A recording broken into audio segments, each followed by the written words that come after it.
What's up, everyone? Welcome back, and we're here to react to the BAFTA Awards. Just in case you're new here, we've had a lot of new people roll through here. It's been awesome to see this channel slowly grow at the beginning here, the early days. My name's Nico. I go by Nico Knows Film. I'm in Chicago. I'm a proud member of the Chicago Indie Critics, so happy to represent my city and all this film stuff. I review movies, and I try to cover award season the best I can with some predictions and reactions to the various televised award shows. We keep track of it the best we can.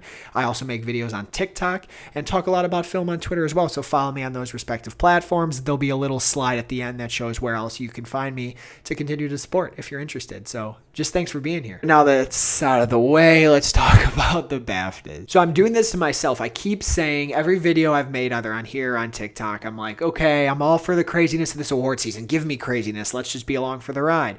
And then one of these award shows do crazy things, and then I don't love all the crazy things that they do. So then I'm sitting there like, okay, no, I don't like the craziness. Just this award season has been complete whiplash. It is exhilarating, and it's also frustrating because some of the things that are happening I'm not the biggest fan of. However, we're going to remove all that for now, and I'm just going to react to what won and then tell you what I think about in terms of how that impacts the Academy Awards in just a couple weeks. I'm going to get some quick ones out of the way because there's some that definitely feel sewn up and locked and ones that we're going to have to spend some more time on. So let's start with Wicked winning production design and costumes. This is pretty much happening everywhere. I would ride this all the way to the Academy Awards as well. Animated went to Wallace and Gromit. The Brits love that. They love those two characters. I would not predict that for the Academy Awards. I would go with the Wild Robot or Flo. I would lean towards Wild Robot, though it got more nominations. At one point, I was much more high on Flo. However, as the industry events, things like the Annies have went on, the Wild Robot is looking like the favorite and the thing that's probably going to win. The Brutalist takes both score and cinematography. I really do love both of these wins. I think they're rightful winners. I also think they're both going to happen at the Academy Awards. I love Nosferatu and cinematography. That Critics' Choice win got me so excited. It also did really well at the Art Directors Guild. However, I would still say go Brutalist in cinematography and score. The Brutalist score is definitely the one that took off. I thought BAFTA might go with Conclave because they loved it so much, but it looks like the Brutalist score is too strong. And of course, the Substance takes makeup and hairstyling. Once again, that is what I do believe you will see at the Academy Awards. Bring out the brooms for that category. And the last thing that's like sewn up, locked, ride with it.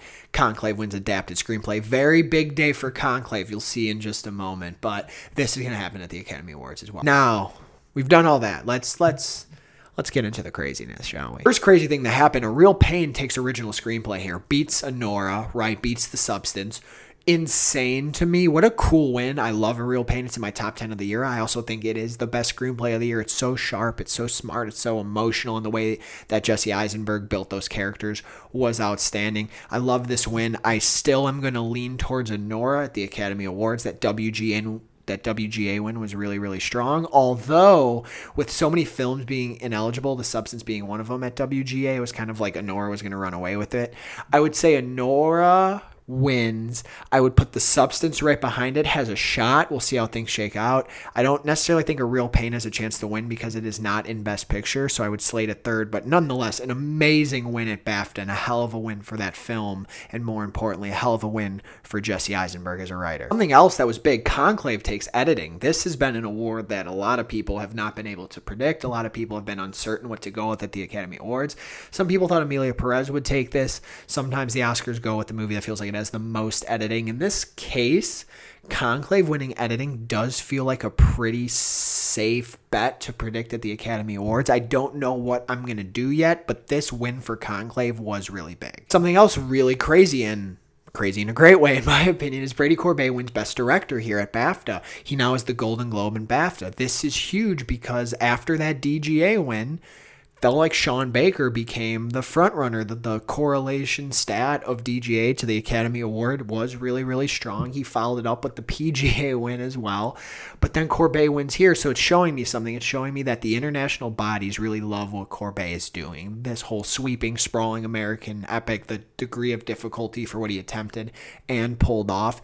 I am still going to predict Corbet for the Academy Awards. The reason why I'm doing that is because I saw a stat today from Eric Anderson that said the only director to win with only DGA at the Academy Awards was Iñárritu for Birdman in 2014. I feel like what Corbet did with The Brutalist really plays into what the Academy likes, their sensibilities, and I just think I would still place the safe bet on him because it does look like Baker is winning screenplay, and that's where they're going to reward Baker. I think they're going to try to spread the wealth between these two directors. But here's what I'll say.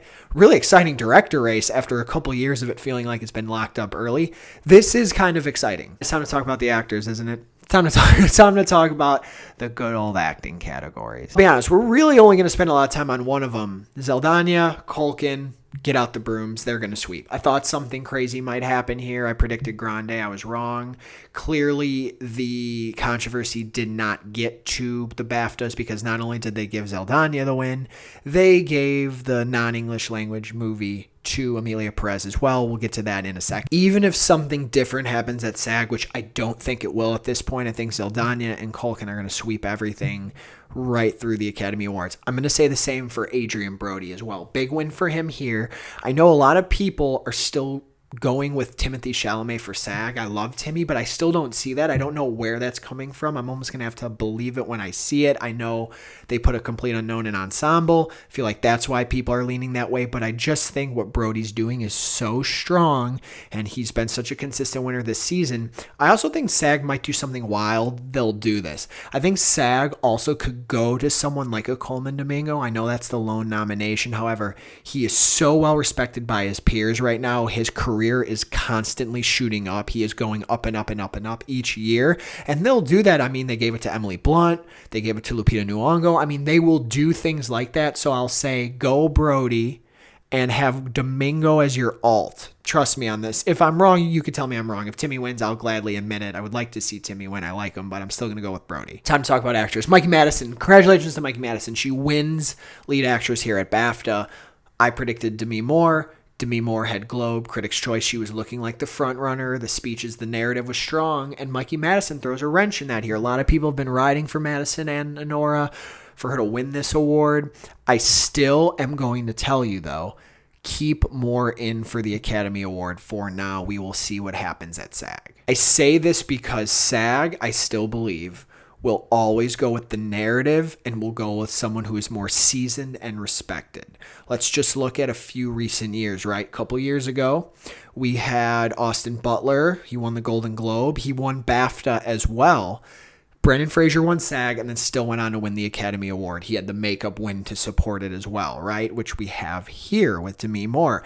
I just think this narrative is so strong that her peers are going to reward her, and then we'll see how that trickles down to the Academy Awards. That's in terms of Demi Moore. I will say, though, points from Madison, not only winning here, Nora also won Best Casting at BAFTA, and now Nora is looking like a strong contender, probably the front runner for SAG Ensemble. So can it win SAG Ensemble and not bring Madison along? There's a world where that happens, but it is tempting to go Madison's going to win and then ride up there with the rest of her cast at SAG. So we will see, but I am still saying I'm going to predict, not telling you what to do, I'm still predicting Brody, Moore, Culkin, and Zeldanya at SAG, and then for the Oscars as well. I'm going to stick with that. The only other thing I'm thinking, and this might be wishful thinking for my Brazil fans out there, I do still feel like Torres could win the Oscar too. I know that feels crazy, but she is everywhere. She is campaigning so hard right now, and clearly the Academy loved I'm Still Here because they put it in Best Picture. The only place to do that, right? The only place, the main place, not the only, the main place that showed the most love for I'm Still Here was the Academy Award. So will Demi and Madison split votes and Torres ends up as the Academy Award winner? I don't know. We'll have to see. Then the last award we'll talk about is Conclave wins Best Film. To some, it's really surprising. To others, it's not. They gave it 12 nominations. They love their Brits, right? Edward Berger. So congratulations to Conclave. Very solid movie. Big win for it here. A lot of people were hoping it would be a Nora, thinking it would be a Nora after the director win. A lot of people went, okay, it's going to be The Brutalist. Look, we have Adrien Brody too. But no, it's Conclave. They really stuck to their guns and stuck to the movie that they liked the most in terms of the nomination total. Now, there are a lot of mutuals. A lot of people I know who I love, hold dear, and deeply trust. Some people have had this whole Conclave can win Best Picture thing going on this entire season. This is a nice little piece of proof that it can. The editing win earlier as well. It feels like the race is now a Nora versus Conclave. Conclave really needs that SAG Ensemble win for me to be convinced, so I'm going to pause and wait to see what happens next weekend before I say that. But this is a really big win for Conclave, and now it's packaged, you know, it will have adapted screenplay. Can it win editing, right? That's not a bad path. Just will say at this moment in time, I still think you have to go in Nora. I think Brutalist is right there too. I think it is a 3-horse race. but we're going to see. My thing with Anora, though, it could have ran away with the season today, but it didn't. So it shows me the international voting bodies don't love the movie as much. So then when we see what the actors do, which are the largest voting body at the Academy has also expanded its international branch.